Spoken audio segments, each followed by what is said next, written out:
Anyway, in 7 years, you will submit a dossier documenting your work from this day forward, at which time you will defend your worth. My worth? Your worth, Jim. Are you worthy?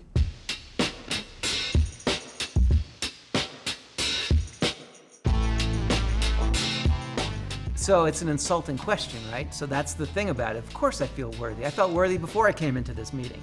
So by being asked that question, it's like, who do you think you are to ask me that kind of thing? So that's really the antagonistic relationship between the dean and the professor.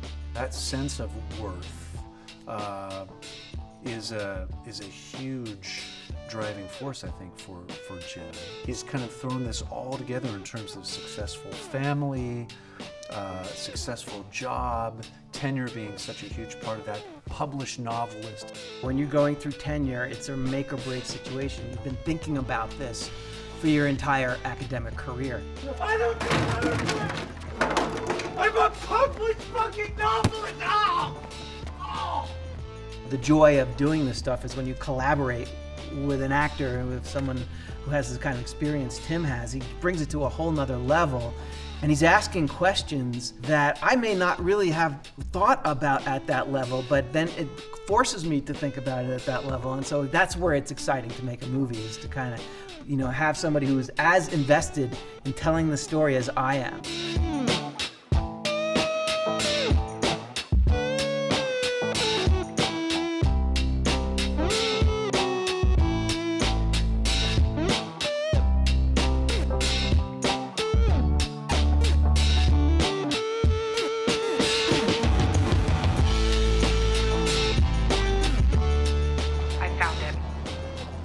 Found what? Our new home. What? It's perfect. Open, bright, lots of space. I want you to come see it. My career is over, Allison. What? The dean, he said a student accused me of some misconduct, which is not true, but then I said some things. You don't actually get to be on the phone with the person that you're in the scene with. Someone else will read in those lines, or we'll just have some sort of gap where you just have to wait for the person on the other end. But in this case, David chatted with us and we made it so that we were able to actually be on the phone with each other for those scenes.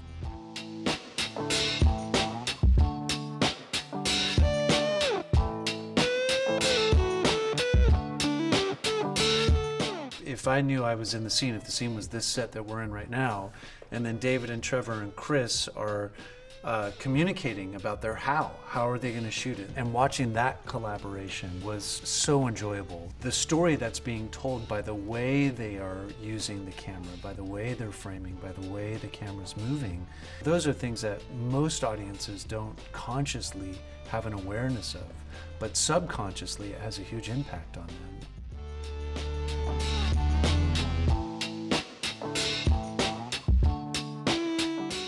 A person not able to be corrected and proved.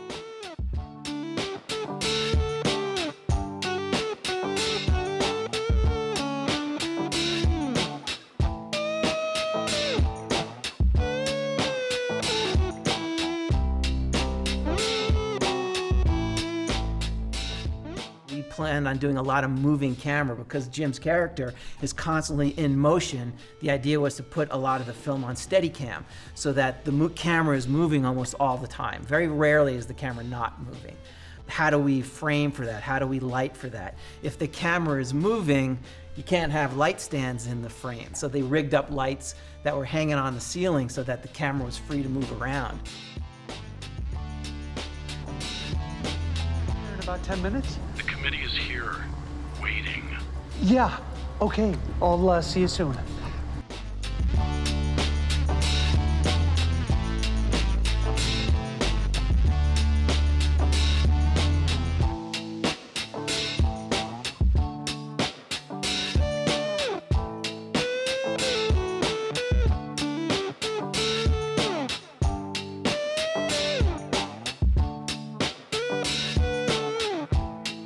For me, this was a huge film. We had 30 people on the set at any given time.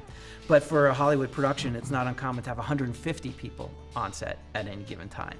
And so that gives you an idea of the scale. For us, that works better. Like, we had a lot more freedom to go and do the thing we wanted to do, so we weren't hindered as much. We're hindered in other ways by space and how much where we were working, but it was 22 days, and that was a pretty tight schedule. It felt long. Each day. Yes. Yeah. I remember at the end of each day we'd be like, day 10. Right. Woo! We're done. Yeah. We'd celebrate the completion of each day.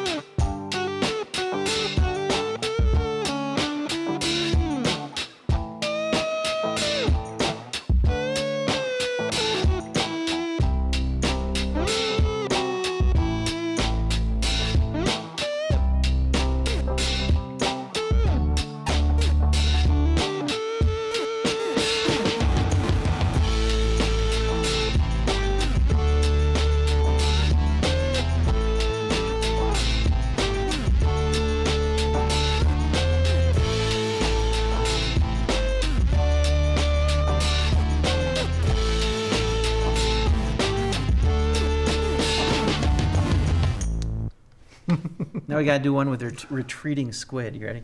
Okay, you ready? Yeah. Here we go. Yeah.